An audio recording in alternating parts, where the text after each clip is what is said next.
Welcome to the Whole Athlete Podcast, where we focus on discussing topics to help you become a fat burner, optimize health, and improve performance in life and sports. Transform the whole you from the inside out with the holistic method. Let's dive in. Here's your host, Debbie Potts. Hey everybody, it's Debbie Potts doing a new episode of The Whole Athlete with one of my mentors, my teacher from Nutritional Therapy Practitioner Program, Mr. Tjenos, in the house on video and audio. So if you're listening to this, you can see John on our YouTube channel. Hi, John. Hi, Debbie.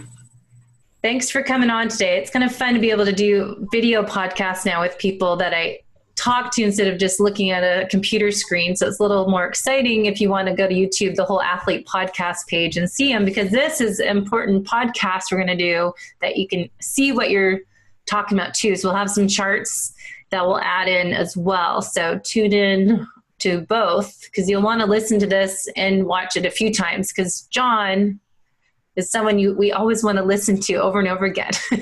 We need to listen to several times to figure out what he's talking about. So today we're going to talk about a new word that some people might have been hearing about, neuroplasticity. And we're going to go into Meo Energetics, your company that you co-founded, and talk about some of these magic oils that I've been using on myself all year and my clients. And we're going to talk how for athletes that can help improve performance and why. So let's dive in with neuroplasticity.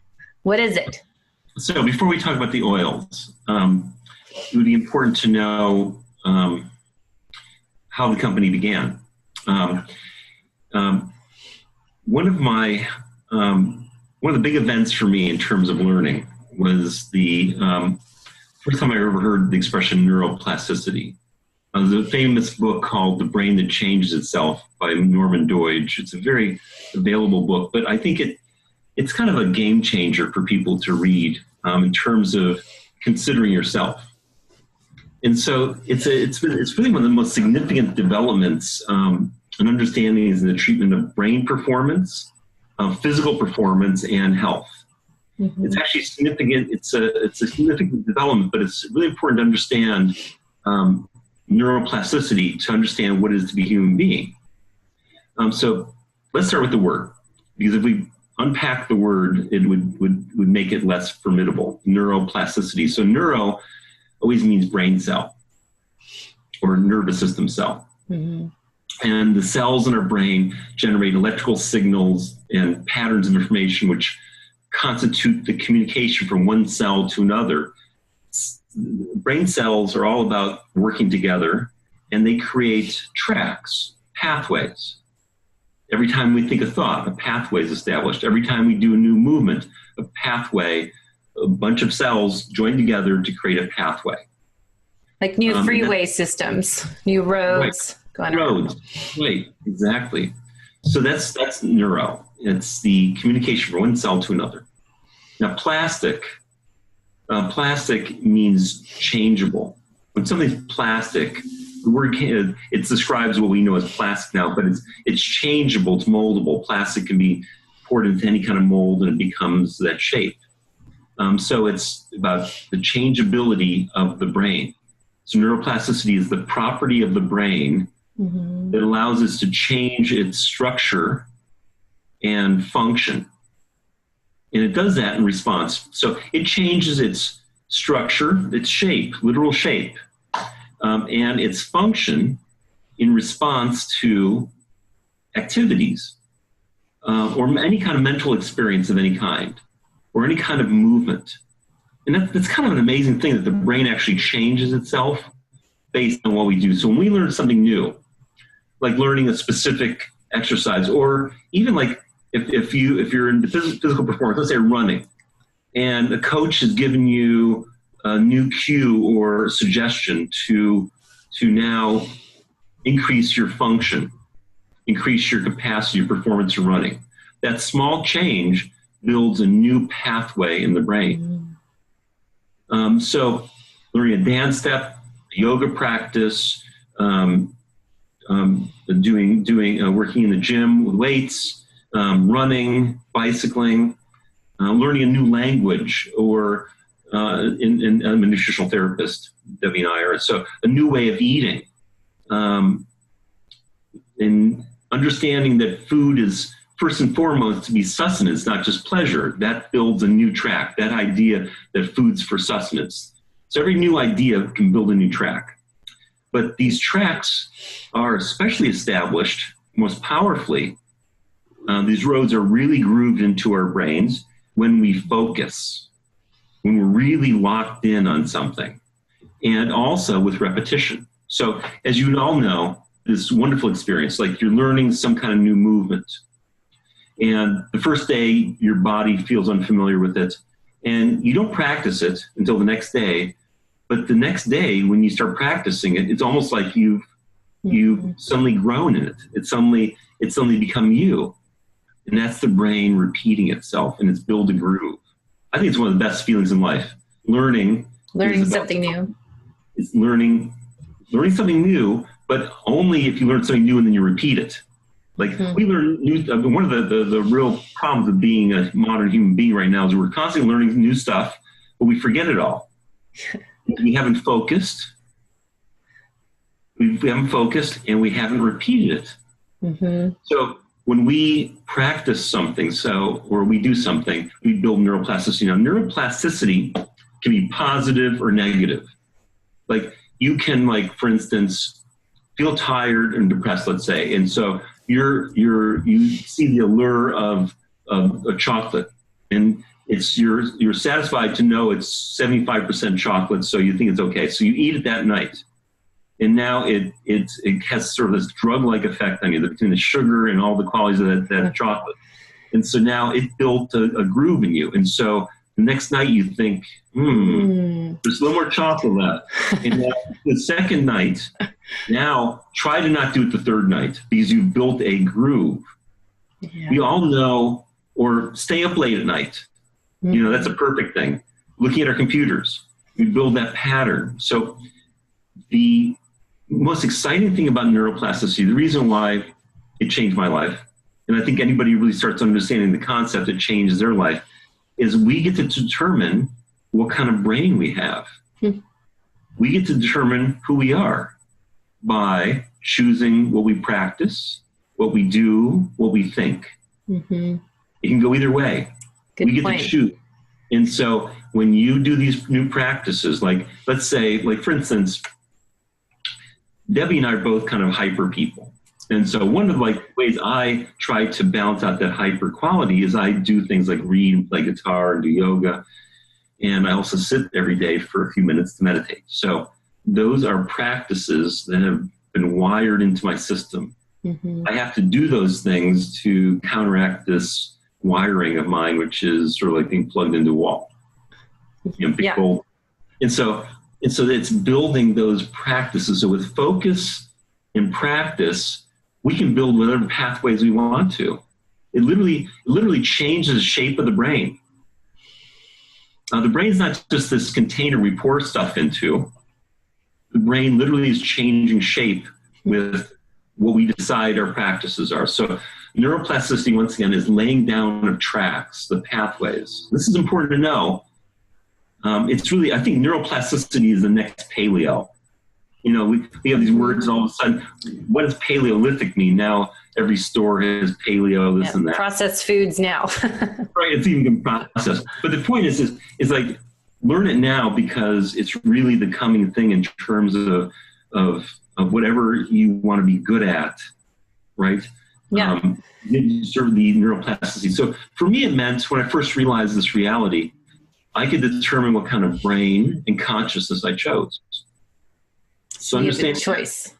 Well, you have a choice, and I think that choice is, a lot of people feel like they're stuck. But the fact is that before neuroplasticity, which is only 20 years old maybe, they believed the brain was a fixed thing. You had this period of learning, and then you sort of had this fixed brain. And all that you ever got was eventual degeneration of the brain. Mm-hmm. And so that's what we thought. But now, understanding that we have the capacity to decide what kind of brain and thoughts we have, it's a key part of any kind of healing journey, which is the game I play. That's what I do for a living, is I help people in their healing. rebalancing themselves, becoming stronger. But it's also a key part of, for those of you who just want the edge. I mean, really, the brain, when you think about physical performance, I just thought of this yesterday, it's all in your head.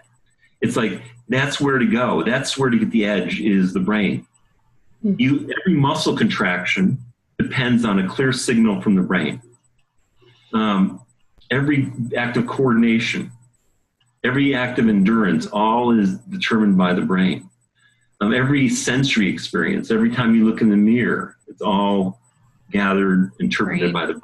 So it's like, it's really, if you want to find that next step, that edge, you think about how to take care of your brain. So, but when neuroplasticity, the rule number one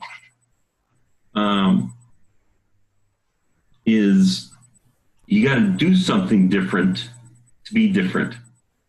So that means you got to build new practices.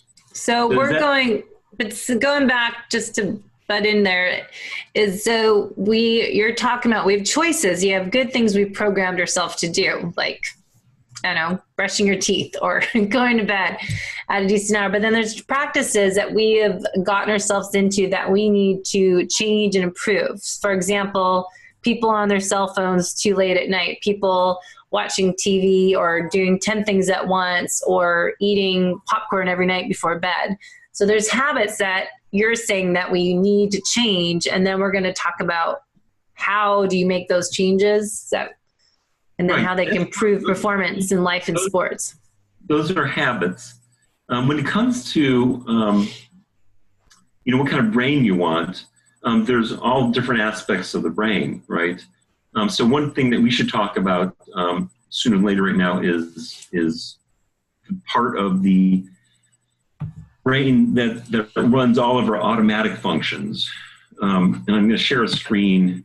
It's called the autonomic nervous system. So when I say autonomic, think automatic. And the autonomic nervous system runs all of our survival mechanisms: breathing, heart rate, digestion, detoxification, the immune system. All these automatic things are run by the autonomic nervous system. It starts right back here, the base of the brain, the brainstem. And it's our reptilian self. It's wired into us. And I just wanted to show you this because I think that you really don't want to go through life without knowing about this. So let's just do some basics here. Is that okay? Good. Yeah, go for it. I think everyone needs to know more about this to understand it all. So I just want to share this screen. So if you're not listening, if you're just listening to this, there we go. Are you in the screen, or are we in the way? Or yeah, I can see it. Okay, yeah, good. I'm on the side. Okay. So here is a picture of the autonomic nervous system, and it has two branches. And one's called parasympathetic, and one's called sympathetic. And it's like it has a seesaw action. When one is on, the other's off. And that's really important to know, because one side is all about digestion, which means digestion is taking food into our system and breaking it down into nutrients that supply structure, muscle, and function, energy. That happens in the parasympathetic nervous system. It happens because it tells the digestive system to turn on. It tells the heart rate to slow down. The sympathetic nervous system it says fight or flight there, but I've decided that I'm not, I'm in a sympathetic state right now, but I don't want to fight or flee from Debbie. I'm right now in a state of being activated. So think about these two systems is you want to be able to be in a sympathetic system when you need to activate yourself, really push yourself. But the problem is that in our culture, we're in that state too much. Now, these two states, the parasympathetic system, we're supposed to be in it 80% of the time. And the sympathetic system maybe 20% of the time. And so what's happened in our culture is we're over in the sympathetic 80% of the time. Yeah, I was going to say this. Even when we're asleep sometimes, right? Wow. And so if we only regenerate, now does everybody understand what regenerate means? That means build new muscle tissue, build new cells and tissue for your blood vessels, tonify your nerves, detoxify your system, go fight those cancer cells that we all have, be able to keep the bacteria and the viruses and the funguses and the parasites down. All that happens in parasympathetic.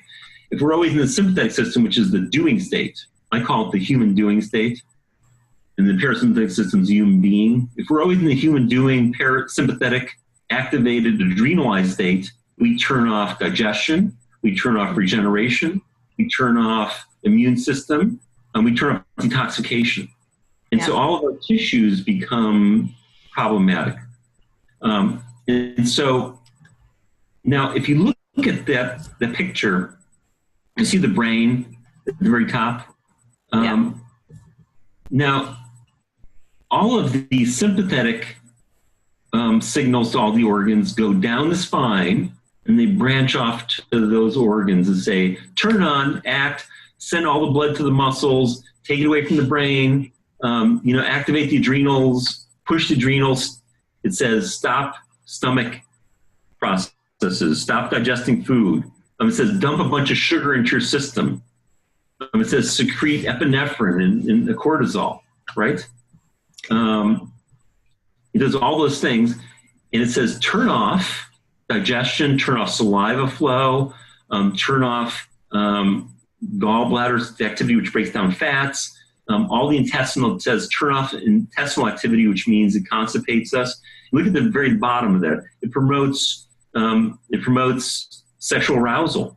So we can't be in a sexual arousal state unless we're in a parasympathetic state. Okay, so all those things need to be in a parasympathetic system. So what we want is the ability to move from parasympathetic to sympathetic. So for those of you who are in a physical performance, that's a big part of your life. And you want to get that edge. Knowing how to be in both systems.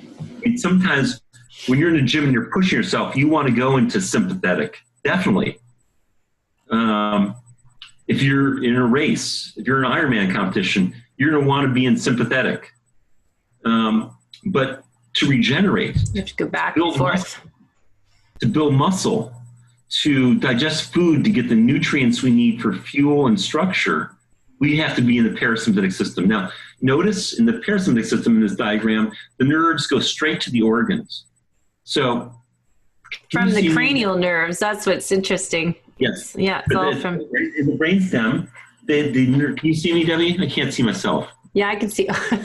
Yeah, so right down the side, right in front of the mastoid bone, the vagal nerve comes down. Actually, first of all, it goes to the face first. So when a person's in a parasympathetic state, you can see their eyes can smile, their faces light up, they're engaged, their eyes are looking at you, their eyes aren't going back and forth, trying to figure out what to say before you finish what you've said. It goes to the brain. Yeah. It also goes to the heart. It says, heart, slow down. It says, not speed up, it says slow down. The parasympathetic signal. The vagal nerve says that. Yeah. So this nerve that comes out of the cranial nerves is called the vagal nerve, and we'll show it to you in a second. So it stimulates activity in the stomach, it slows down the adrenals, it makes the intestines work better. It's just about detoxifying all the poisons out of your body. You know, one of the things that everybody should know is when you exercise, inside the cell we have these energy centers called mitochondria. And the mitochondria is where we produce ATP, which is our energy. The production of ATP produces toxins. It's almost like the mitochondria need an exhaust pipe, because when you exercise, you're building toxicity in your body, and your body has to have the ability to detoxify all those toxins that are created from the production of energy, much like an engine. Yep. So if your body's not detoxifying all day, what happens is your muscles start feeling more and more sore after a workout. They feel weaker. When you're not exercising, you'll feel exhausted. You'll feel like you can't think because you've toxified yourself from exercise. Interesting. Yeah. So the body is 24/7 detoxifying, mostly when we're asleep, but we're always detoxifying, and it has to happen in the parasympathetic state. The body mostly regenerates while we're asleep, but if you don't regenerate, you can't build muscle. We shouldn't use the word regenerate, we should generate. Growth happens. Human growth hormone is a parasympathetic event. So, and everyone's stuck over in sympathetic most of the day, and at nighttime they're going to bed, probably eating sugar, being on their computer. If you're looking at a screen, you could be watching a relaxing TV show, but if you're staring at a screen, it's throwing you into sympathetic.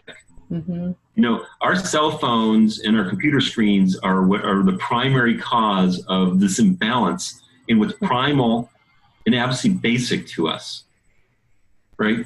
Well, plus you're looking at the screens, and then if you're like me, that you're on the screen, you're doing 10 things at once. You're on one screen, your app, and then you go to your email, then your text. And I mean, people are probably wearing themselves out more in sympathetic because they're not just looking at the screen, but what they're doing is that busybody person, the monkey mind, causing more problems. Right. Yep. Well, what happens, okay, so let's go back to neuroplasticity. Yep. Whatever we practice, we groove into our brain. Those are the roads we build.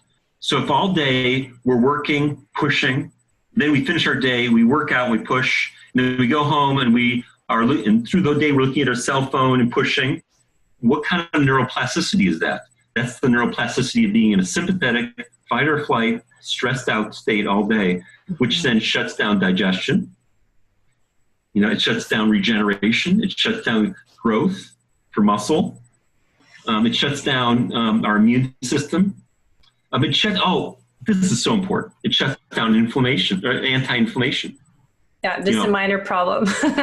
But this is all the problems that I shared in my book, Life is Not a Race, and just all these things that I see every client I work on in nutrition therapy and personal training clients and people I coach as athletes and people that listen to the podcast. It's everywhere. Everyone seems to be more sympathetic dominant. We don't have the resiliency to go back and forth very well. And so we need something to figure out how do we built these pathways.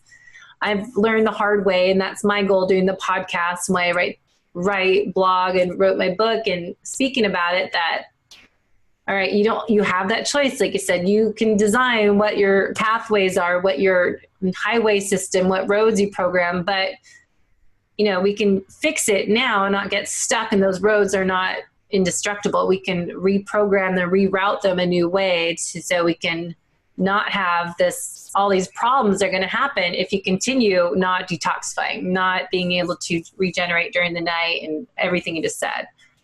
Well, you can build a better brain. Yes. And that's really a powerful thing, but you have to do it through specific practices, which means that you have to put down your cell phones. You can't look at screens. You have to have time every night or during the day where you take yourself down a notch. So one of so just imagine, I'm a nutritional therapist for the last 20 years, and I realize that how you eat is as important as what you eat, which means what state are you in? If you're in a stressed out state, you're not going to digest your food. You can eat the best food possible and you won't get any of it. It'll actually be stressful to you.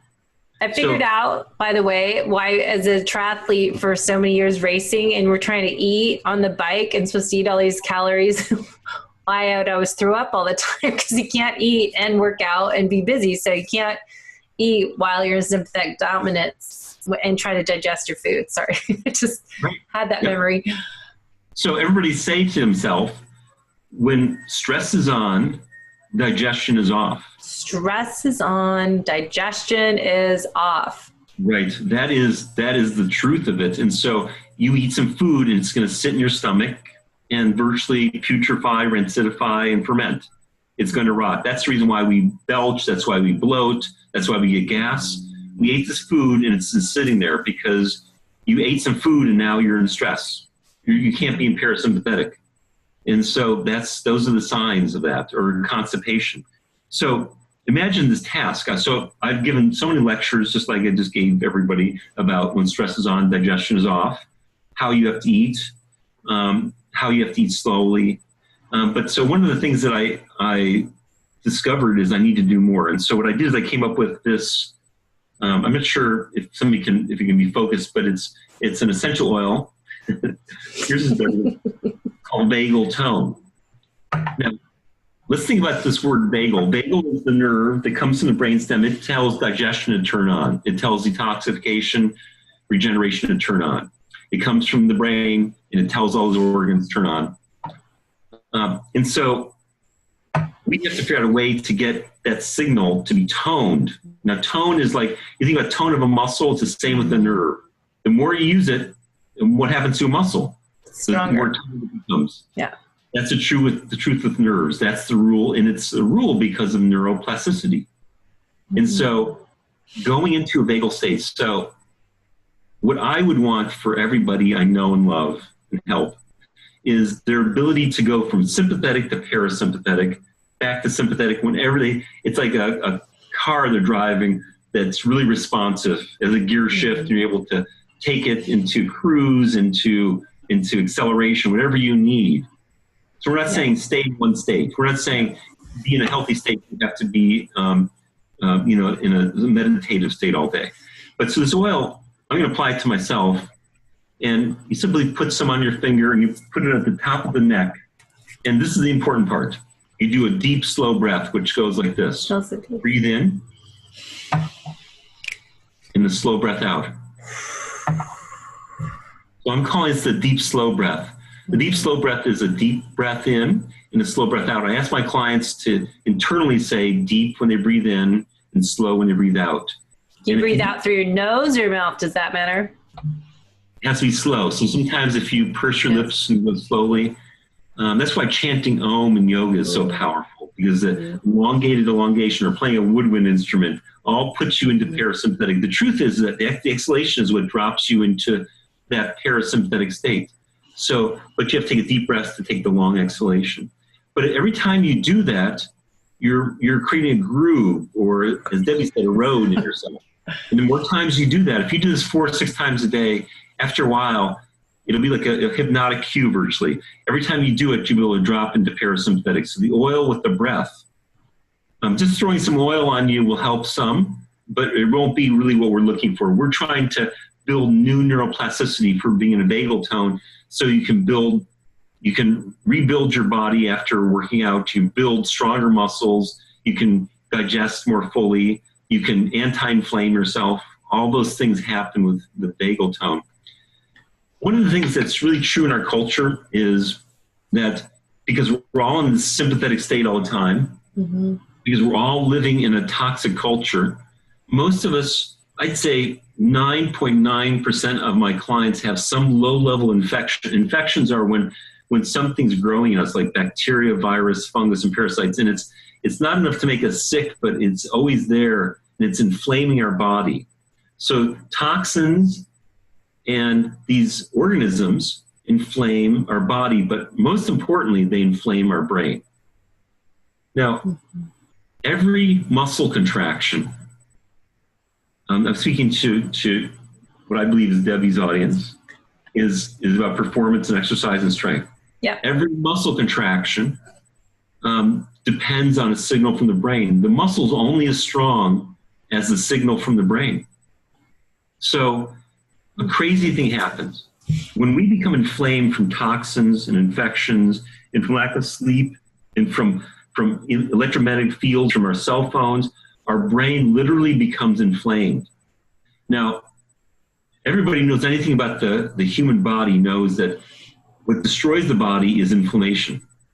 It's been said for many years, and inflammation is the primary cause of cardiovascular disease, but inflammation is also the cause of a brain not working as fast. So when your brain's inflamed, the processing speed of the brain slows down, which means, when our thinking feels fuzzy, we can't recall words, our sentences are jagged and they stop and go, we can't remember where we're at, we can't remember things. That is, the primary cause of that is the brain being inflamed. When people feel depressed or anxious, the primary cause of that is a brain that's inflamed. So this has become a very big deal, because in the nutritional world, which is where I work, I work in the nutritional world. I'm also a body worker of 30 years, so I know structure. But inflammation is what slows the body down and slows the brain down. Most of that inflammation comes from the gut. When the gut is inflamed from eating wrong foods, the brain becomes inflamed. When the liver is taxed with toxicity, it inflames the brain. So Meo Energetics, I created this formulation called Brain Deflame, which I believe is, we're very excited about it. I love this. It's really becoming an exciting thing for people to add to their physical performance regimens. Because what happens with the brain is when the brain's inflamed, the signal to the muscle is fuzzy, just like our thoughts can be. Mm-hmm. And so a fuzzy signal to the muscle means a weaker muscle. We lose certain strength. So this oil is applied this way. You put it on your fingertips and you brush it through your hair over your scalp. It supports the brain's natural, innate, anti-inflammatory mechanisms. So what we've been having people do, we've been going into clubs, workout gyms, we have people put it on before and after a set of reps. So they'll do some pull downs or push-ups, whatever it may be, and then we put the oil on them. And I invite you, anybody in the audience, to do this. You put the oil on and do a second set of reps. And in more times than not, actually 9 out of 10 times, people will be able to do more reps. We just did a Facebook Live with Emily Nareen, and we had this bodybuilder doing squats. And what Emily saw immediately after we put the oil on, his form changed. I was really thrilled that she was able to see that because it not only enhances the signal to the muscles, but also the brain's ability to coordinate the muscles. So right away, like, do you feel difference? Even the vagal tone, I could feel I'm like the brain sedated, but the brain deflamed, is it? The brain deflamed wakes you up. It makes you feel like you've lightened your load. It makes you feel, everybody who's been using it feels a difference when they don't use it for their workout. I have a yoga practice, and I'd say it's a very discernible difference between when I use it and don't use it. But it's just try it where you do the different steps and you're see. So like I was telling Debbie, Debbie knows a specific muscle test where you press on an arm, a specific muscle, the deltoid, and you put 5 pounds, 10 pounds, 15 pounds into it, and then you apply the oil, and you'll see everybody I've ever tested increases the ability to have more strength and more endurance. And it looks like a little bit of a carnival trick. But I, it's, me, Debbie, I've been practicing for a long time. My integrity, everything to me. So I'm not sheepish about saying this, even if it feels incredible. But it's been really an amazing thing. So if you are wanting to increase your performance, increasing your vagal tone, which means being able to develop a pattern, neuroplasticity for being in a parasympathetic state when you need to be for digestion, for sleep. So that's when you use it right before meals, right before bed, throughout the day, whenever you need to sort of like come down and relax. And then the brain deflame for your workouts, or when you're having to do some kind of cognitive focused work. If you use those, you'll build new patterns in the brain, new patterns for that I promise you would assist you in your performance. Yeah, definitely. I'll try that more. I've been doing the brain deflame during the day when I feel a little too overstimulated, but also if my gut isn't feeling good. I was reading someone else said that they put it on their belly too. So if you have any like gut aches from eating foods that didn't digest well or something going on, some people have been trying that as well. Does that help for digestion if you have inflamed gut?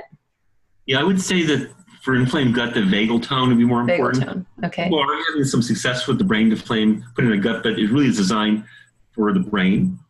It does have some effect, but the brain deflame for physical performance is the word to get out. I think that you go to Kona I really would love to see your Ironman. Yes. Definitely. Try that. It would be fantastic. Yes. Eagle. No, it wouldn't be found in blood. I know, that's true. It's just what's in it. It's special. It's just different. It's nothing, no drugs. It's just different essential oils. Well, the card says it. Yes. So what about recovery for recovery post-workouts? Recovery is mostly being in a parasympathetic state. That's the primary thing. The experience of being in a vagal state is really the sort of the secret to being able to drive this. So as I was saying before, being in a vagal state means, one of the ways is through breath. Another way is through using the oil, but really it's a matter of being able to slow your breathing and really do things that you love. Interestingly, for doing things that you love and are interested in we drop into that parasympathetic state. If our whole life is just being productive, you'll be primarily in a sympathetic state. Well, I think that's definitely something people need to do more of, not to, to stop. I call it stop and reset. I was making these little stickers to hand out to people just with my own little mantras, like let it go, stop, breathe, reset, recalibrate. But I think, I think so many people are so stuck in those patterns that you said built those highways that they need. The vagal tone is just not to be salesy on the podcast today, but I do believe, all my clients, I'm trying to get tests on there, and just right away I do feel different. But, I think I'm just all about anything for my health and for my memory and my recovery too, because the other part is going to go into, if people are doing too much, do you also suggest this helps for people that are hyperadrenic or hypoadrenic? If they're kind of went too many years doing this type of busy lifestyle, overdoing? Absolutely. If they're in a sort of like people who are in sort of a hyper state, we have an oil called cortisol breaks, which is for that person who just can't come down from, they get so busy, they can't stop being busy. We have an oil for anxiety. One of the things I wanted to, in terms of performance though, I really think that when you see superior athletes, one of the qualities that we always see in them is focus. The ability to, when you're working out, whenever you're doing, to maintain your focus. And I think that's really a critical piece of it. Like one part of my yoga really lends itself to that, but I try to just try to go without thinking as long as possible when I'm working out with yoga. I try to stop my thoughts as much as possible. So everybody knows the experience of like running, and you suddenly realize I've just ran 3 miles and I don't remember any of it. And I'm saying that if you could be running and feeling your body, feeling your lungs, feeling the air, feeling the sweat on your body, being a sensory being and really focusing on being physical and not in your thoughts, it goes a long way towards increasing your performance, but also preventing you from injuring yourself. But really the superior athletes are people who can create focus. I think the superior anything, anybody who does well in life has the capacity for focus. And right now in our world, our focus has been fractured by looking at our cell phone every 15 minutes. Just everything is quick information. I was just looking at our website the other day, Debbie.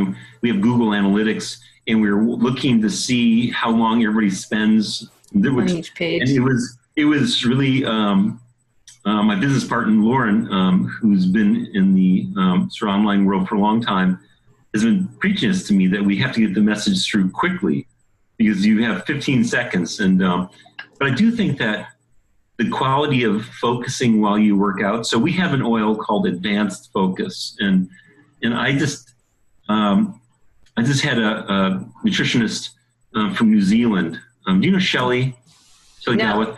And she just heard I had done a video on focus a few weeks ago, and she'd watched it. And so she decided, I'm going to do it when I work out. And she said she felt entirely different after the workout. And that's what all my clients who have said, look at, bring a new level of focus to your practices of working out. So let's go back to neuroplasticity. Neuroplasticity needs focus. If you work out vacantly, like you're socializing the whole time, or you're listening to a podcast while you're doing this, or you're thinking about what somebody said at work, you're going to be developing the neuroplasticity of being distracted, of not being in your body. So the performance is enhanced when you're embodied, which means you're in your body, and that means you're feeling yourself. You're feeling how your body feels. You're feeling your breathing. You feel what the air feels like. You feel the heat in your body. You feel the stretch of the muscles. The more you can feel yourself, the stronger the focus. So you can build new patterns. So if you want to build a new pattern, so like for instance, what I would want everybody to do, like if you're going to increase your physical performance, it's how you eat. And so if you start putting on vagal tone, do the deep, slow breath, deep breath in. I mean, I've done this so many times now. As soon as I do it, I drop into a different state. It's like a different level of consciousness. So now, even though I've been talking to you right now with a lot of energy, I'd be able to eat right now, be able to get the food to be digested. Digestion is a critical part of physical performance, because I said it's not just what you eat, it's whether you're able to assimilate the nutrients, because every human structure depends on nutrients, and every human function depends on nutrients. That's the law. That's the law. And if you don't digest it, you don't get structure and you don't get function. And you can't get either of them unless you're in a vagal state. So the more times you go into vagal state, the more toned you are. So I would say that's really important. And the other thing for physical performance, again, is focus and then anti-inflaming yourself with brain deflame by not eating inflammatory foods like sugar. We try to talk about that on podcasts about how to fuel during your racing. But yeah, if you don't have all the sugar drinks and gels and bars, and people eat that quick and easy grab food all the time. Absolutely. Yep. It's really balancing. And is it all right to put these both on? Like if I need all of them? Vagal tone is a foundation. So you always want to be in the vagal tone, because vagal tone, the interesting thing, what anti-inflames the body is the vagal nerve. The vagal nerve sends anti-inflammatory messages to the body. What turns on digestion. So what relaxes the body. So for anxiety, and what helps us be in a state of connection, all those things. So vagal tone is the base oil, and then placing them on top of each other enhances yourself. Yes. Yeah. And become more powerful. Well, I think a lot of people need to learn how to relax and be in parasympathetic, because I think so many people, triathletes specifically, are somewhat like me, that we're type A personalities, and we're those go-getters and always trying to do more than we should every day. And like you said, human doers. So I think most listeners are probably sympathetic dominant, in that 80-20 ratio. When we talk about the 80-20 food rule, is more also can adapt to the 80-20 nervous system rule, that it's not 80% sympathetic, but we need to be 80% parasympathetic and 20% sympathetic. So I'm sure all of us need a little adjustment in that ratio of how much we are in sympathetic, but also train ourselves so we can go back. Because, working more and more on my clients with nutritional therapy that you taught me, that it's really fascinating how many people, I haven't had one person yet that's not is so sympathetic dominant and have some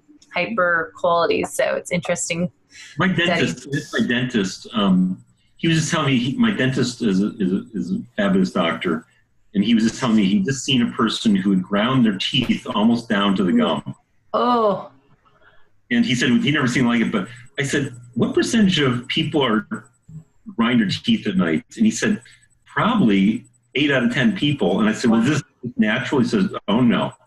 And he said people literally are sleeping in a sympathetic state. So we're supposed to be in parasympathetic while we're asleep, but people are literally not doing see, when we're asleep, we're very busy beings. We're supposed to be detoxifying ourselves. That's when our immune system does most of its work. We're supposed to be regenerating. We're supposed to be creating human growth hormone. All that happens while sleeping. And if we're in a sympathetic state while sleeping, people wake up and what do they feel? Tired. Yeah. No, it's crazy. Yep. And so that's the story. So using the vagal tone before you go to bed, and then if you wake up in the night, use it again, would be very, very, very smart strategy. Well, I want to post in the show notes the link for this, but I love the blog that you wrote earlier this summer, the 6 reasons why we are not what we eat. And I posted that on my Facebook page, but I think everyone needs to read that because that is such a great summary of, the food sensitivities and allergies and intestinal health and adrenal function. I just think that's the first article people should read to learn more. Chronic affections and why do we have all that? That's what I was explaining what nutritional therapy is about. We're not just getting lab results and give you supplements, but it's figuring out, why are things happening, get to the root cause. But like you're specializing in more neuroplasticity that we need to starts from up top in the brain, why we do the things we do, and then why things are not working. It starts from the head commander.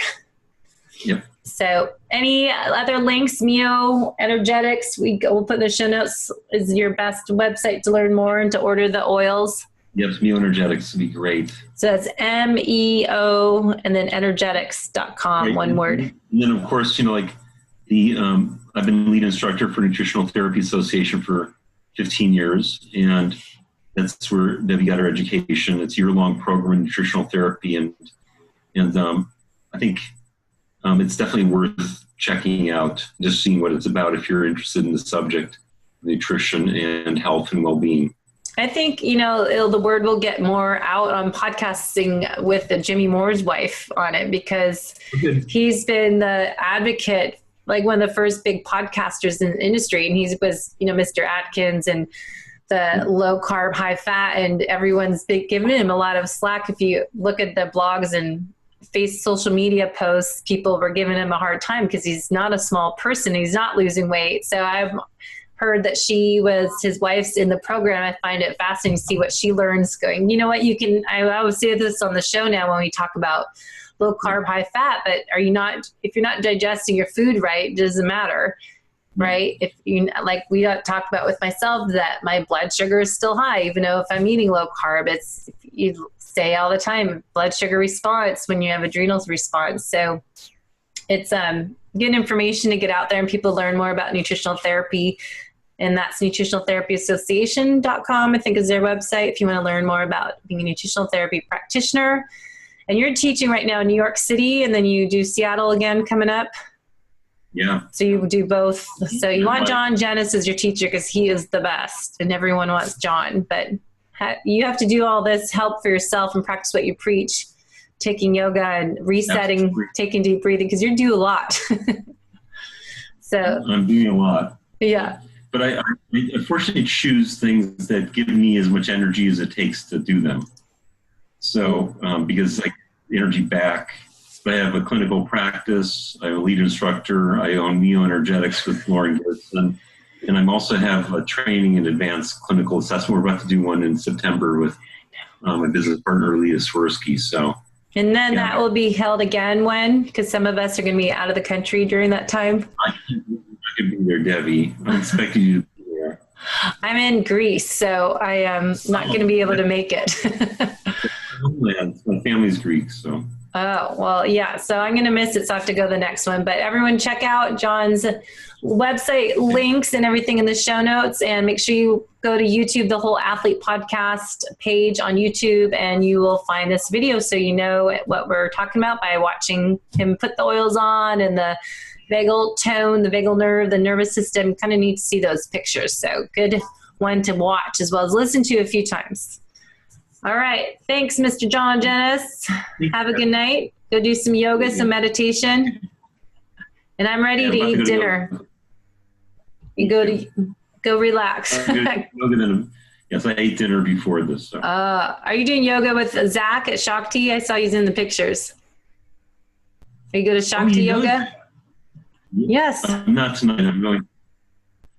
Love Zach. Yeah, he's Mr. Smiley. He's always. He's the best at it. He's just a beautiful human being. Yes. Yeah, he's funny. So I got to get back to that in the fall. So, all right, we'll cut that part out. But all right, thank you. Thanks for listening to the Whole Athlete Podcast. If you have any questions, feedback, or topic suggestions, let us know on Facebook or at wholeathletepodcast.com. You can help us continue and grow by leaving a review on iTunes. Thanks again, and see you next time.